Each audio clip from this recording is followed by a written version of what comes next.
Hello मेरे लाल बाल गोपाल, तो कैसे हो आप लोग? होप सो सब मस्त होंगे और घर पे पढ़ाई कर रहे होंगे। तो आज हम लोग स्टार्ट करने वाले हैं भाई force and laws of motion. इससे पहले हमने मोशन चैप्टर कवर किया, उससे रिलेटेड न्यूमेरिकल किया, उससे रिलेटेड एक्सरसाइज के न्यूमेरिकल किए, हर एक कॉन्सेप्ट पे बात करी। जो फिजिक्स हैक्स के प्लेलिस्ट में सारी वीडियोस पड़ी हुई हैं, वहां से जाइए, अपने कॉन्सेप्ट को बिल्डअप करिए। उसके बाद इस चैप्टर को हम लोग डिस्कस करेंगे इन डिटेल। कोई भी चीज छूटने वाली नहीं है भाई, कोई भी कॉन्सेप्ट यहां से नहीं छूटने वाला है। उससे रिलेटेड न्यूमेरिकल भी किए जाएंगे, ठीक है। चलिए स्टार्ट करते हैं बच्चे। उससे पहले देखते हैं हम लोग कौन कौन से टॉपिक इस चैप्टर के अंदर हम लोग डिस्कस करने वाले हैं। तो फर्स्ट टॉपिक होगा भाई साहब फोर्स। उसके बाद सेकेंड टॉपिक होने वाला है आपका बैलेंस्ड एंड अनबैलेंस्ड फोर्स। उसके बाद Newton first law of motion, inertia, linear momentum, Newton second law of motion, impulse, Newton third law, conservation of linear momentum, उसके बाद फ्रिक्शनल फोर्स। उसके बाद हम लोग न्यूमेरिकल करेंगे भर भर के। उसके बाद सारे टॉपिक को कवर करते हुए, एक्सरसाइज को करते हुए फिनिश कर देंगे, ठीक है। सारे लेक्चर को देखना है आपको। 30 मिनट के 3 लेक्चर होंगे। 90 मिनट के अंदर ये चैप्टर फिनिश हो जाएगा विद कॉन्सेप्ट। कोई भी चीजें छूटने वाली नहीं है, ठीक है। चलिए फर्स्ट टॉपिक देखते हैं भाई साहब फोर्स। कि फोर्स क्या होता है? फोर्स क्या होता है बताओ। डेली लाइफ में तुम फोर्स देख रहे हो। फोर्स की वजह से किसी ऑब्जेक्ट को तुम पुश कर देते हो, धक्का दे देते हो। किसी ऑब्जेक्ट को पुल करके खींच के ले आते हो। किसी ऑब्जेक्ट को क्या करते हो भाई साहब, किसी ऑब्जेक्ट को ऐसे पुश कर देते हो तो ये दब जाता है, इसका शेप चेंज हो जाता है। पुल कर देते हो तब भी शेप चेंज हो जाता है। किसी चलते हुए ऑब्जेक्ट को फोर्स लगा के रोक देते हो। किसी रुके हुए ऑब्जेक्ट को फोर्स लगा के चला देते हो। तो फोर्स क्या है? एक कॉज है, एक कॉज है, ठीक है। जो क्या करता है भाई साहब, एक कॉज है जो क्या कर रहा है, किसी बॉडी में मोशन ला रहा है, किसी बॉडी के शेप और साइज को चेंज कर रहा है।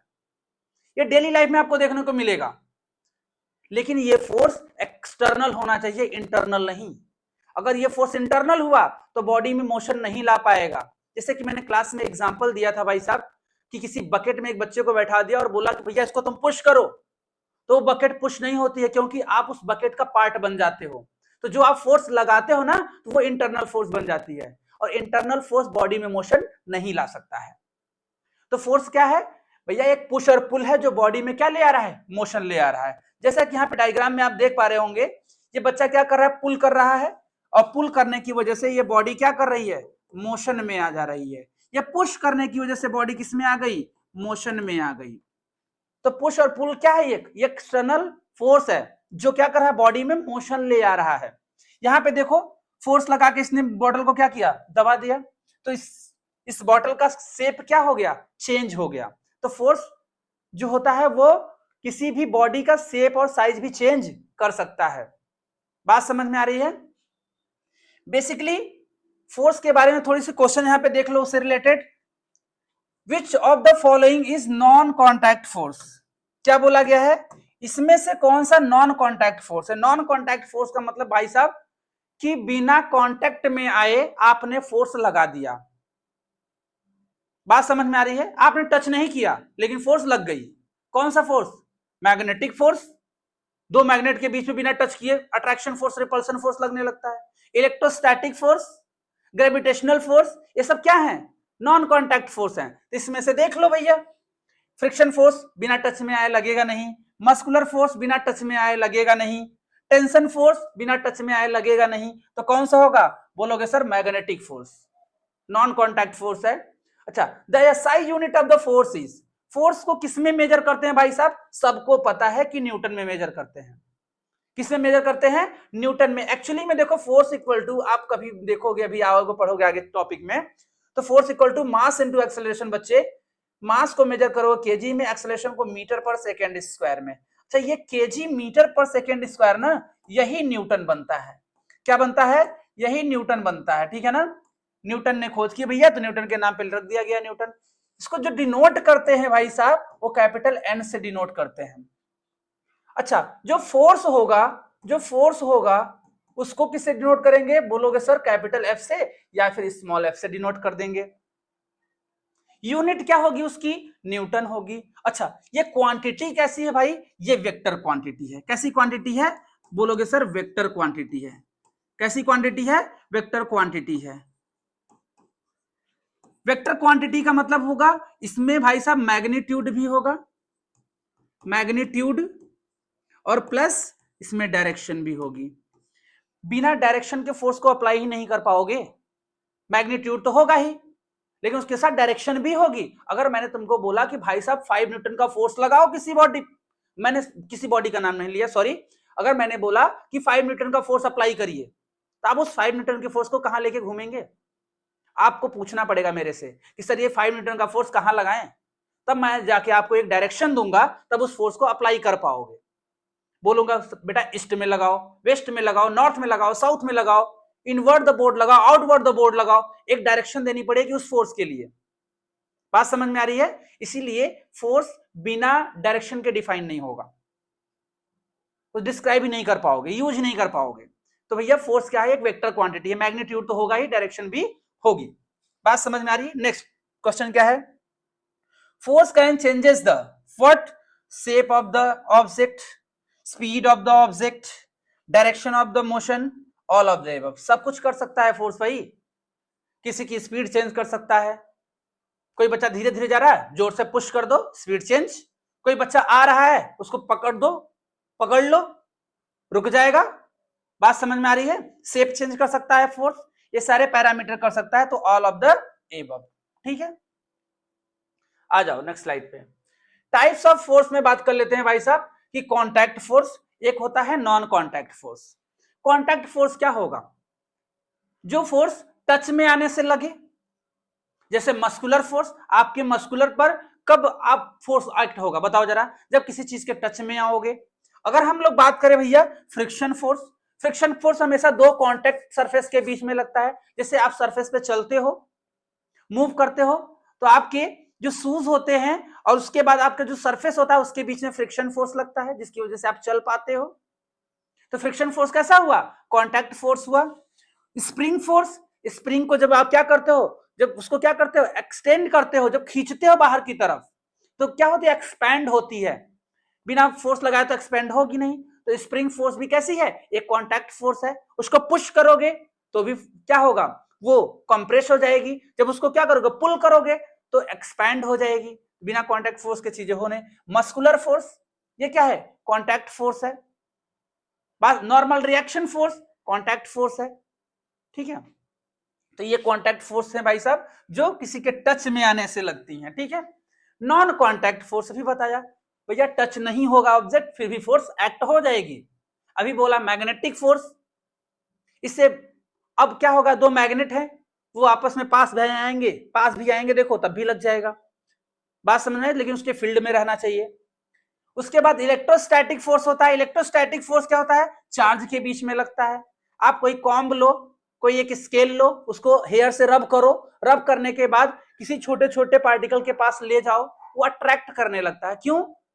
क्योंकि ये बॉडी चार्ज हो जाती है, और चार्ज होने की वजह से उसके बीच में एक अट्रैक्शन फोर्स लगने लगता है, जिसको इलेक्ट्रोस्टैटिक फोर्स बोलते हो। तो यहाँ पे देख रहे हो कॉम्ब में लग रहा है, ये जादू तुम लोग भी करते हो, घर पे मजे लेते हो। ठीक है, उसके बाद होता है ग्रेविटेशनल फोर्स भाई, जो हमेशा किसी हर एक बॉडी पे लगती रहती है। इस पे देखो, ये छोड़ेंगे यहां से नीचे गिरेगी, तो क्यों गिर रही है? क्योंकि इसको ग्रेविटी अपने सेंटर की तरफ खींच रही है। तो ग्रेविटेशनल फोर्स भी नॉन कॉन्टैक्ट फोर्स है। तो ये सारे फोर्स कैसे फोर्स है? Non contact force. आ जाओ बैलेंस्ड फोर्स की बात करते हैं भाई साहब। बैलेंस्ड फोर्स क्या था? What is the balanced force? Balanced force क्या होगा? अगर किसी बॉडी पे दो फोर्स इक्वल अमाउंट में अलग अलग डायरेक्शन में लगाए जाएं, तो क्या वो बॉडी मूव करेगी?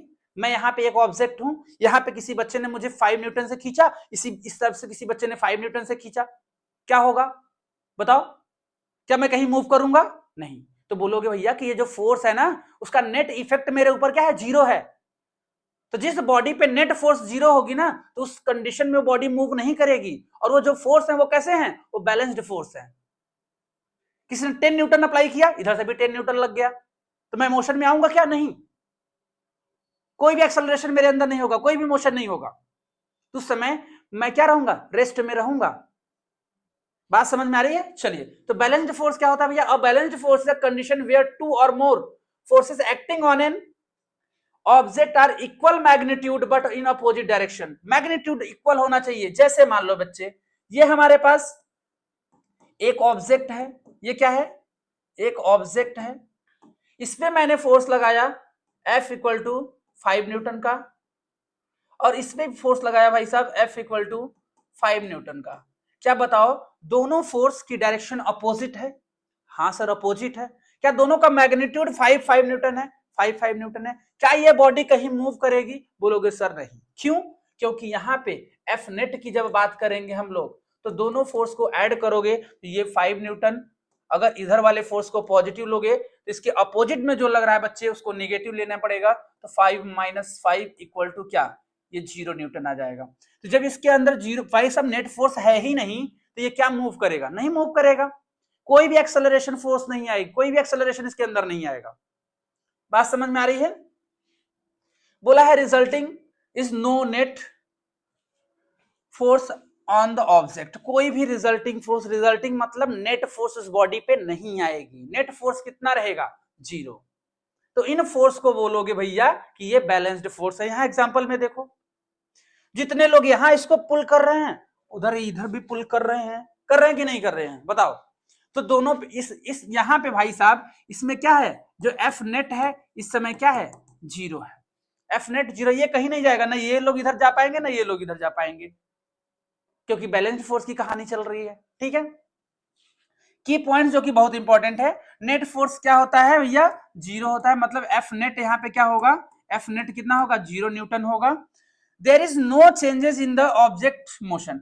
बोला ना अभी, बोला था भैया, इस ऑब्जेक्ट में कोई भी चेंज नहीं आएगा, ये बॉडी मोशन में जाएगी नहीं। ठीक है ना? उसके बाद भाई सब the object remain at rest. जो ऑब्जेक्ट रहेगा वो किसमें रहेगा? वो रेस्ट में रहेगा इस कंडीशन में, और continue move at a constant speed in a straight line. अगर किसी बॉडी पे एक बैलेंस्ड फोर्स लग रहा है तो याद रखना वो एक कांस्टेंट स्पीड से चल रहा है, तो कांस्टेंट स्पीड से ही चलेगा। ड्यूरिंग द जर्नी उस पर कोई भी एक्सेलरेशन नहीं आएगा, उस पर कोई भी अनबैलेंस्ड फोर्स एक्ट नहीं करेगा। आप अगर अनबैलेंस्ड फोर्स लगाओगे तो स्पीड कांस्टेंट नहीं रह जाएगी, स्पीड क्या होगी? इंक्रीज हो जाएगी या फिर डिक्रीज हो जाएगी। लेकिन बैलेंस्ड फोर्स है तो अगर वो बेटा चल रहा है तो वो यूनिफॉर्म मोशन, मतलब ये कांस्टेंट स्पीड से ही चलेगा, उसकी स्पीड में कोई भी चेंज नहीं आएगा। बात समझ में आ रही है? It may changes the shape but not motion. बोला ना भाई सब, क्या है ये? किसी बॉडी के शेप को चेंज कर सकता है, बट किसी बॉडी को मोशन में नहीं ला सकता अगर रेस्ट में है तो। और वो एक कांस्टेंट स्पीड से चल रहा है कोई ऑब्जेक्ट, तो वो कांस्टेंट स्पीड से ही चलता रहेगा अगर बैलेंस्ड फोर्स लग रहा है तो। ये याद रखनी बहुत अच्छी पॉइंट है। ठीक है ना? अनबैलेंस्ड फोर्स की बात कर लेते हैं भैया। अनबैलेंस्ड फोर्स का मतलब ये हो जाएगा जो नेट फोर्स होगा उस बॉडी पे वो नॉट इक्वल टू 0 न्यूटन, मतलब कुछ ना कुछ फोर्स उस पे आएगी। ठीक है, जिसकी वजह से बॉडी क्या करेगी? वो बॉडी एक्सेलरेट करेगी। क्या करेगी भाई साहब? एक्सेलरेट करेगी। ठीक है, an unbalanced force occurs when the forces acting on an object are not equal. वो इक्वल नहीं हो सकते एंड अपोजिट। ठीक है, ये अपोजिट में भी देखो, जैसे मान लो, क्या कहने का मतलब है समझो यार, अगर यहाँ पे F इक्वल टू 10 न्यूटन लगाया तो इधर कितना होना चाहिए? F equal to 5 newton. क्या दोनों का मैग्नीट्यूड सेम है क्या? बोलोगे सर नहीं। तो ये ऑब्जेक्ट किधर मूव कर जाएगा? बोलोगे सर 10 न्यूटन की तरफ मूव कर जाएगा, क्योंकि इसके पास इधर 5 न्यूटन एक्स्ट्रा फोर्स है। तो ये बॉडी को क्या ले आएगा? ये बॉडी को मोशन में ले आएगा। किसमें चला जाएगा? ये बॉडी मोशन में चली जाएगी। ठीक है, बोला गया जो रिजल्टेंट फोर्स होगा, जो नेट फोर्स आएगा, वो बॉडी में क्या ले आएगा? एक मोशन ले आएगा। ठीक है, जैसे मेरे को इधर से कोई 10 न्यूटन से खींचे, इधर से कोई 5 न्यूटन से खींचे, मैं किधर जाऊंगा? मैं इस साइड जाऊंगा ना भाई। जो 5 न्यूटन बचेगा, 5 न्यूटन ने 5 न्यूटन को मार दिया, बाकी तो 5 न्यूटन बचा ना, वो लेके जाएगा मुझे इधर। तो बॉडी में क्या आएगा? क्या आएगा भाई? मोशन आ जाएगा बॉडी में। ठीक है, यहाँ पे अनबैलेंस्ड की कहानी में यही होगा। ठीक है, की पॉइंट्स क्या? नेट फोर्स बॉडी पे क्या होगी? 0 नहीं होगी, जो कि मैंने बता दिया। It causes acceleration. ऑब्वियसली जब बॉडी में क्या करेगा भाई साहब, बॉडी पे एक नेट फोर्स एक्ट करेगी हमारे ऊपर, एक नेट फोर्स किसी पुश करोगे, एक नेट फोर्स आ रही है, तो बॉडी क्या करेगी? एक्सेलरेट करेगी। ठीक है, डी एक्सेलरेट भी कर सकती है, भाई अगर खींचने लगो कोई मूविंग बॉडी को तो डीएक्सेलरेट करेगी और चेंजेस द डायरेक्शन। और फोर्स की वजह से अगर नेट फोर्स आ रहा है, नेट फोर्स अगर मान लो किसी बॉडी पे लग रही है तो डायरेक्शन को भी चेंज कर सकती है, ऑब्वियसली चेंज करती। चल रहा है कोई बॉडी, उसको धक्का तुम दूसरे डायरेक्शन में मार दिए तो बॉडी की डायरेक्शन क्या हो जाएगी, चेंज हो जाएगी। ठीक है, it can start stop changes the velocity of an object. यह स्टार्ट कर सकता है, रेस्ट रोक सकता है भाई साहब, और वेलोसिटी की डायरेक्शन में चेंज भी कर सकता है। ठीक है, वेलोसिटी में भी चेंज कर सकता है, डायरेक्शन में भी चेंज कर सकता है। ठीक है, यहाँ पे देख लो, यहाँ लोग 3 बच्चे हैं भैया, खींच रहे हैं, यहाँ 2 बच्चे हैं, तो यहाँ ऑब्वियसली अनबैलेंस्ड की कहानी होगी। ये लोग इसको इधर खींच ले आएंगे क्योंकि इधर ज्यादा फोर्स लग रहा होगा, इधर कम फोर्स लगा रहे होंगे ये लोग, तो नेट फोर्स इधर क्या करेगा, नेट फोर्स अगर ये मान लो इधर खींच रहा है, मान लो ये 5 न्यूटन से और इधर खींच रहा है इसने 10 न्यूटन से, तो 10 न्यूटन इधर एक्स्ट्रा हो गया ना, सॉरी 5 न्यूटन इधर क्या हो गया, एक्स्ट्रा हो गया, तो ये बॉडी क्या करेगी, इधर मूव कर जाएगी। क्लियर है कहानी? चलो क्वेश्चन है कुछ देख लो भाई। A book rest on a table. The force acting on it are equal in a magnitude and opposite in a direction. What type of force acting here? मैं से बोल दिया भाई साहब, देखो एक टेबल है, यहाँ पे एक बुक पड़ी हुई है, तो बोला गया है कि इस पे 2 फोर्स लग रहे हैं, एक तो इसका वेट mg लग रहा है और इसका एक नॉर्मल रिएक्शन n लग रहा है। तो बोल रहा है कि क्या है कि ये किस टाइप के फोर्स की कहानी चल रही है, तो बता दोगे कि अनबैलेंस्ड है क्या, कि बैलेंस्ड है, कि मैग्नेटिक फोर्स है, कि फ्रिक्शनल फोर्स है। एक कोई कॉपी टेबल पे पड़ी हुई है, क्या वो मोशन में है क्या, तो सीधे बोलो ना भाई कि बैलेंस्ड फोर्स है, उसका वेट नीचे काम कर रहा होगा और नॉर्मल रिएक्शन जो सरफेस दे रही है ऊपर काम कर रहा होगा। इस पे एफ नेट कितना है, इस पे एफ नेट कितना है भाई साहब, एफ नेट 0 है। बोलोगे भैया किस चीज की कहानी है, बैलेंस्ड फोर्स की कहानी है, कोई कहानी खत्म। ठीक है, Which of the following situation is an example of the unbalanced force? इनमें से कौन सी ऐसी सिचुएशन है जो अनबैलेंस्ड की एक अनबैलेंस्ड के लिए एक सिचुएशन क्रिएट कर रहा है भाई, बताइए जरा। A car moving in a constant speed in a straight line. अगर कोई गाड़ी एक क्या कर रही है, कांस्टेंट स्पीड से चल रही है, तो बैलेंस्ड फोर्स की कहानी है कि अनबैलेंस्ड की? अभी बताया था कि याद करना भैया, ये बैलेंस्ड केस की है। किसकी है, ये बैलेंस्ड केस की है, बैलेंस्ड केस की है। ठीक है, यहां पूछा गया है क्या, अनबैलेंस्ड। ठीक है, और ball hanging rest from the ceiling. भैया एक सीलिंग है, यहाँ पे एक बॉल सस्पेंड है, ये रेस्ट में है, कोई मोशन नहीं होगा, तो किसमें है, बैलेंस्ड फोर्स है। इस पे mg, इसका वेट जो होगा नीचे को काम करेगा, जो अर्थ खींच रही होगी, इसमें टेंशन T आएगा, ये दोनों एक दूसरे को बैलेंस करके रखेंगे, बैलेंस की कहानी है। और ball rolling down a slope and speeding up, ये देखो है कहानी, ये आंसर होगा।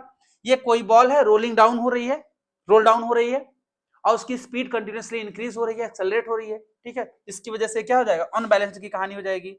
और book lying on a self, कोई बुक अगर सेल्फ पे रखी हुई है तो भैया किसा है, बैलेंस्ड की कहानी, वो मूव थोड़ी कर रही है। ठीक है, कितने प्यारे प्यारे एग्जांपल है। ठीक है, देखो इधर नेक्स्ट क्वेश्चन क्या है, what happen when balance force are applied to a moving object. बोला गया है कि जब किसी बॉडी पे एक बैलेंस्ड फोर्स एक्ट कराया जाए तो उस समय क्या कंडीशन जनरेट होगी, बोला गया it stops moving, it speeding up, it's continue moving with the same speed, it changes the direction. बताइए, continue moving with speed, same speed. देखो सेम स्पीड का मतलब वही है कांस्टेंट स्पीड, तो ऑप्शन सी करेक्ट होगा। बाकी देखो कुछ भी नहीं होने वाला, इस चेंजेस द डायरेक्शन अनबैलेंस्ड की कहानी आती है। स्पीड अप होगी अनबैलेंस्ड फोर्स पे, स्टॉप मूविंग का होगी जब अनबैलेंस्ड चलती हुई बॉडी को जो रोक दोगे।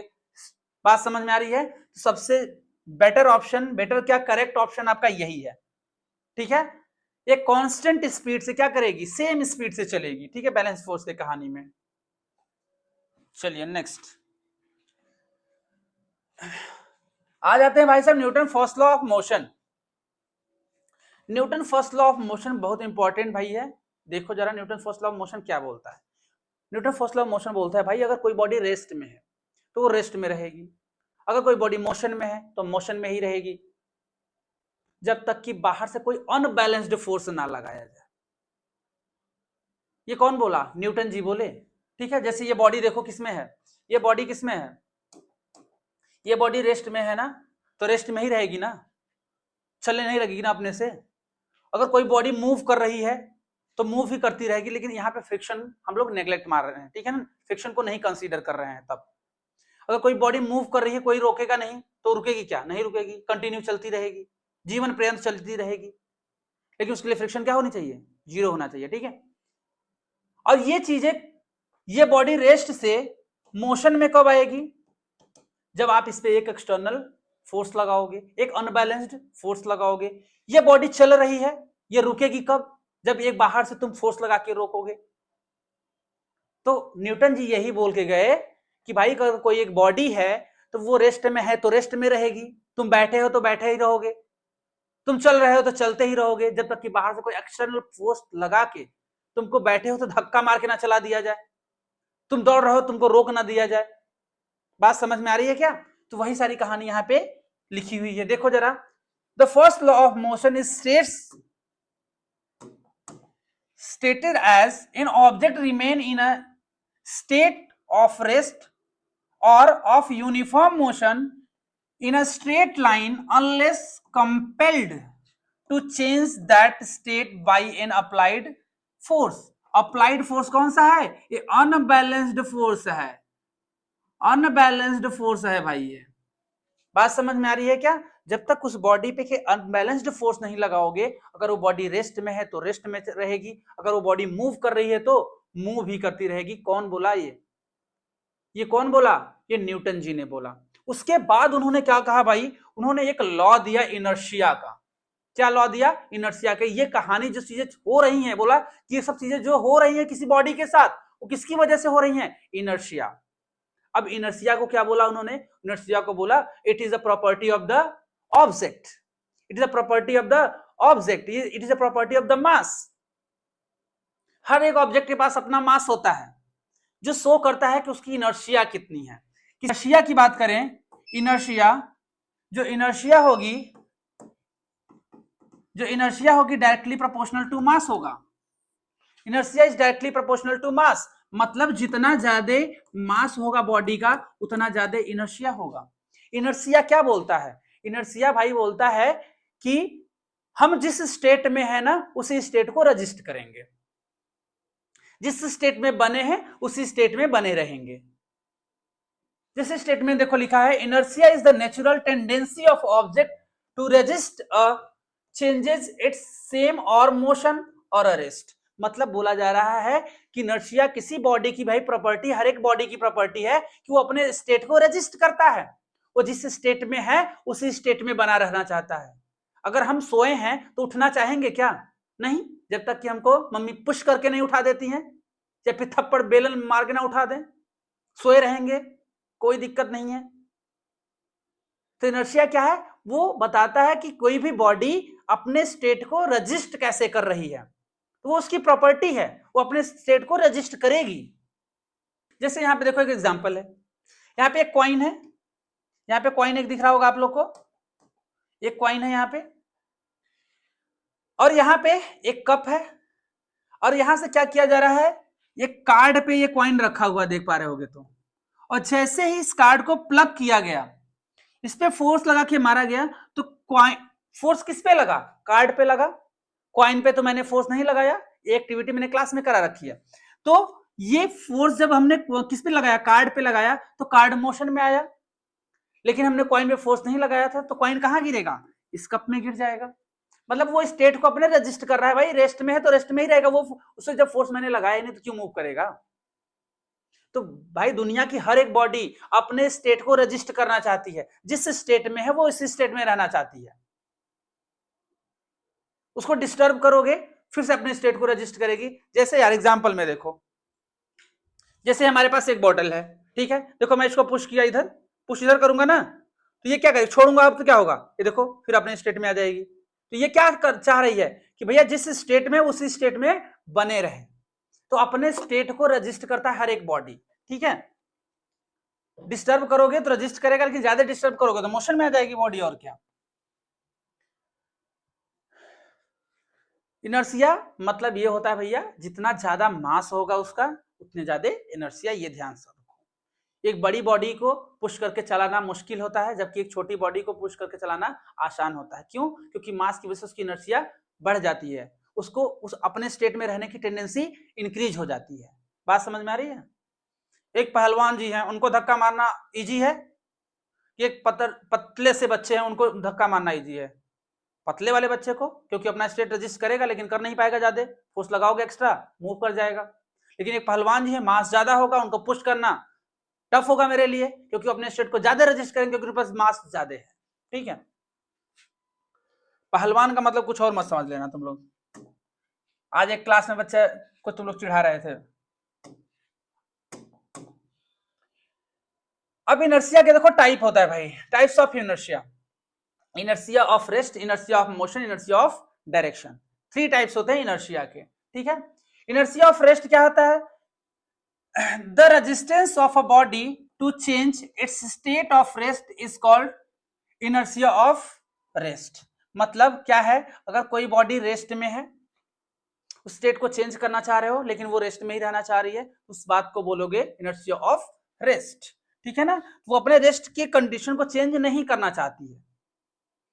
बस अगर रेस्ट में है तो रेस्ट में बना रहना चाहती है, कोई दिक्कत नहीं है। जैसे आप क्या करते हो, एग्जाम्पल में देखो, एग्जाम्पल में बोला गया है कि भाई कि अगर किसी कोई प्लांट है, उस पर क्या है, फ्रूट्स लगे हुए हैं, उसको जोर से क्या करो, सेक करो। तो प्लांट पे जब फोर्स लगाओगे तो प्लांट को जब मोशन में ले आओगे, लेकिन उसके जो फ्रूट्स होंगे उस पर थोड़ी फोर्स लगा रहे हो, तो रेस्ट में बना रहना चाहेगा ना। और रेस्ट में बना रहने की वजह से उसको क्या करना पड़ेगा, उसको गिरना पड़ेगा टूट के। बात समझ में आ रही है? तो ये कहानी, जैसे यहाँ पे तुमने कार्ड पे फोर्स लगाया तो कार्ड आगे निकल गया, लेकिन जो बॉडी कॉइन थी वो इसी कप में गिर गई। क्यों? क्योंकि वो रेस्ट में रहना चाह रही है भाई, उसे फोर्स लगा ही नहीं रहा हूं। तो ये कहानी किसकी है? इनर्शिया ऑफ रेस्ट की है। ठीक है, नेक्स्ट बात करते हैं इनर्शिया ऑफ मोशन की। तो इस resist the body to changes its state of a motion is called inertia of motion. जैसे देख रहे हो आप, किसी चलती हुई बस पे आप ब्रेक लगाते हो तो बॉडी क्या होती है, बेंड हो जाती है आगे की तरफ। क्यों? क्योंकि जब बस चल रही थी, चाहे कोई व्हीकल चल रही थी भाई साहब, तो उसमें पूरी बॉडी हमारी किसमें थी, मोशन में थी। लेकिन जैसे ही ब्रेक लगाया, ब्रेक तो बस पे लगा, लेकिन हमारी बॉडी क्या थी, हमारी बॉडी तो मोशन में थी ना।